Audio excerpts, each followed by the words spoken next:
Сәлем достар, менің арнама қош келдіңіздер. Бүгін жеңіл әрі дәмді тирамису тортының рецептімен бөлісемін.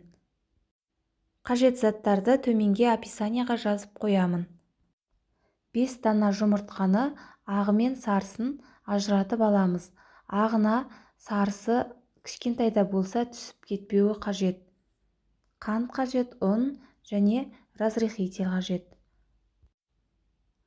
Енді қантты ағы мен сарысына теңдей бөліп салуымыз қажет. Ең бірінші жарты бөлігін сарысына салып аламыз. Қалған бөлігін алып қаламыз. Енді жұмыртқаның ағын жақсылап аппақ пена болғанша миксерлейміз. Жұмыртқа міндетті түрде холодильниктен шыққан салқын болуы қажет және миксердің венчиктері құрғақ болғаны дұрыс. Осындай аппақ пена болып қоюлана бастаған кезде жаңағы алып қалған қанттың жартысын қосып миксерлейміз. Әбден көпіршіктеніп, формасын жақсы ұстайтындай болған кезде миксерді тоқтатамыз. Осылай ыдыста төңкергенде ақпау қажет. Енді жұмыртқаның сары уызын салып, әбден көпіршіктенгенше 4-5 минуттай миксерлейміз.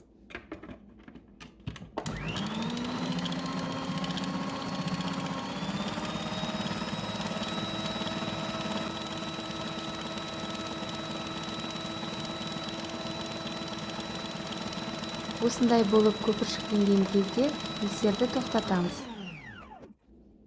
Міне ақ уызы мен сары уызы. Енді осыны бір-біріне қосуымыз қажет. Ол үшін сары уызын 2-ге бөліп қосамыз. Аз-аздан қосамыз. Жартысын қосып алдым.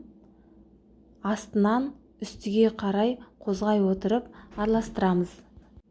Ең бастысы басып алмауымыз қажет. Көп араластырмаймыз. Осылай астынан үстіге қозғай отырып, біркелкі болғанша араластырамыз. Бұл жерде миксерді қолдануға болмайды. Осылай қалақшамен араластырамыз. Жұмыртқаның қалған бөлігін бәрін салдым. Енді тағы да жаңағыдай араластырамыз.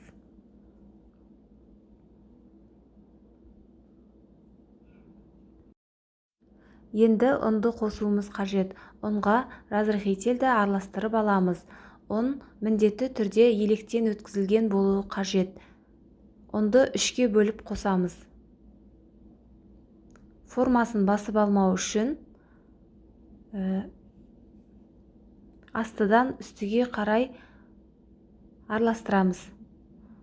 Көп араластырудың қажеті жоқ. Ұн біркелкі болып сіңгенше араластыруымыз қажет. Екінші бөлігін.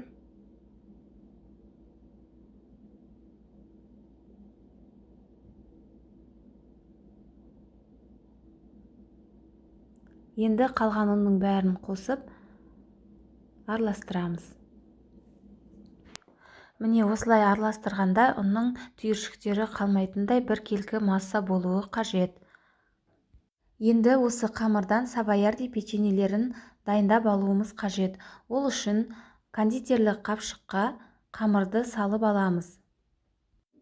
Кондитерлік қапшыққа буфи пайға арналған насатканы кигізсек әдемі шығады.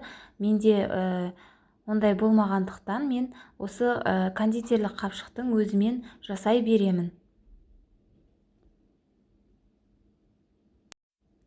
Печеньелерді бір-бірінен алшақтау орналастырамыз. Печеньелер піскенде формасын жақсы ұстап, жайылып кетпейтіндей болу үшін бетіне қант ұнтағын себу қажет. Бұл міндетті емес, сеппесе де болады. Алдын ала қызып тұрған пеште 180 градуста 5-7 минутта пісіріп аламыз. Тез піседі, осындай сарғыш түс болуы қажет. Печеньелерді тарелкаға салып жинап аламын. Бұл печеньелерді торттың жанын әсемдеуге пайдаланамын. Негізінен қалған бөлігін де осылай пісіру қажет, бірақ мен қалған бөлігін корж етіп пісіремін. Корж 4 корж шығады қалған қамырдан. Ол үшін пергамент қағазына тарелканың көмегімен домалақ шеңбер сызып аламын. Бұл тарелканың диаметрі 22 сантиметр болады. Қалған қамырды теңдей 4 бөлікке бөліп, әр бөлігін кондитерлік қапшыққа құйып, осы домалақ шеңбер бойынша орналастырып шығамыз.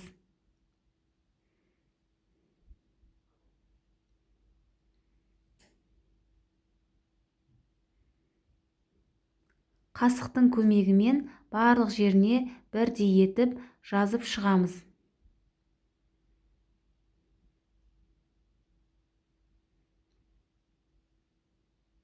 Алдын ала қызып тұрған пеште 180 градуста 5 минут пісіріп аламыз. Корж тез піседі, сондықтан қарап отыру қажет, сарғыш түс болғанша ұстаймыз. Осындай жеп-жеңіл, жұп-жұмсақ корж пайда болуы қажет. Қалған бөліктерінде дәл осылай пісіріп аламыз. Барлығы бізде 4 корж шығуы қажет. 2, 3, 4. Кофе дайындап аламыз. Кофе бізге пропитка үшін қажет. 1,5 ас қасық кофе, 2 ас қасық қант, 1,5 стакан су, қайнаған суды құямыз.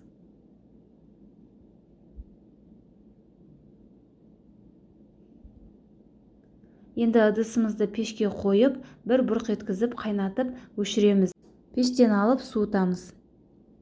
Оған дейін кремді дайындап аламыз. Ол үшін бізге 500 мл сливки қажет. Сливкимен жұмыс жасағанда сливки міндетті түрде холодильниктен шыққан болуы қажет, және де миксеріміз құрғақ болуы қажет.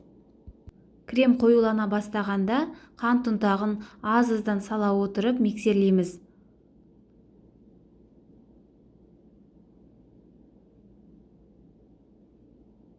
Міне қант ұнтағының барлығын қостық. Енді крем қоюланып формасын жақсы ұстайтындай болғанша миксерді тоқтатпаймыз.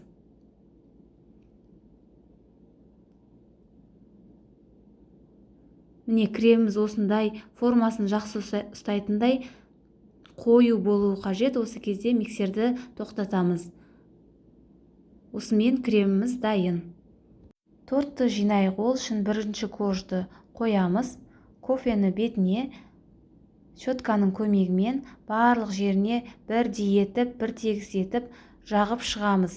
Кофе міндетті түрде салқын болғаны дұрыс. Осылай барлық жеріне кофе бірдей тиетіндей етіп жағып шығамыз.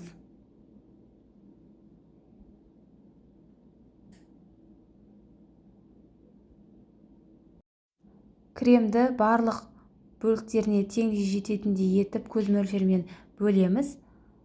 Осылай арасына бір келкі етіп тегістеп жағып шығамыз. Торт тегіс болу үшін кремді тегіс етіп жағып шығамыз. Осылай қалақшамен тегістеп аламыз. Одан кейін келесі коржды қойып, дәл осылай қайталаймыз.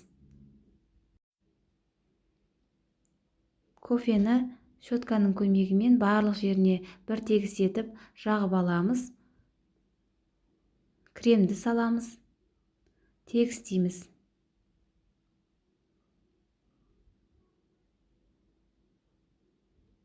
Үшінші коржды саламыз. Кофе, крем, тегістейміз.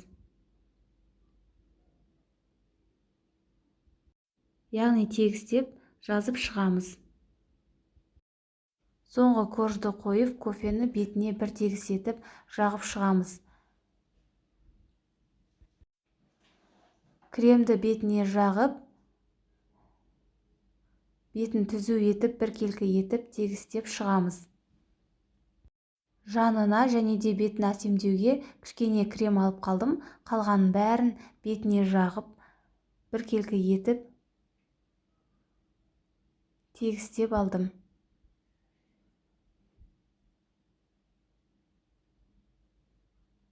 Осылай жанына жағып аламыз.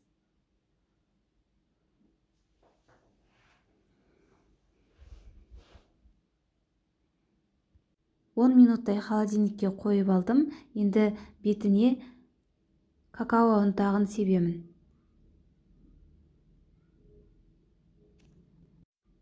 Осылай ситаның көмегімен какао ұнтағын бетіне біркелкі етіп сеуіп шығамыз.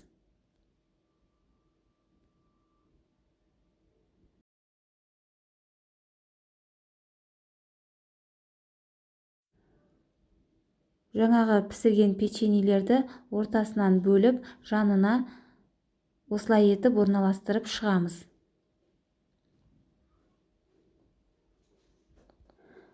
Қалған кремді осындай насадканың көмегімен бетін әсемдеп шығамыз. Әсемдеуі өзіміздің қалауымызша. Мен конфеттердің көмегімен әсемдеп шықтым және де. Негізінен тирамису торты өте дәмді, жеңіл, жұп-жұмсақ торт. Міндетті түрде жасап көріңіздер. Сіздерге ұнайтынына мен толық сенімдімін. Әсіресе кофенің дәмі шығып, крем сіңіп, жұмсақ, нәзік торт болады. Міндетті түрде жасауға кеңес беремін.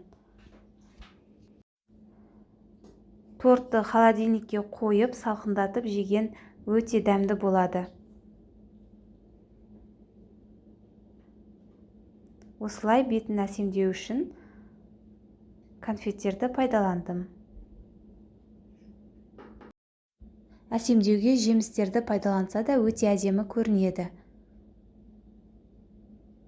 Міне осымен тортымыз дайын. Жасап көріңіздер.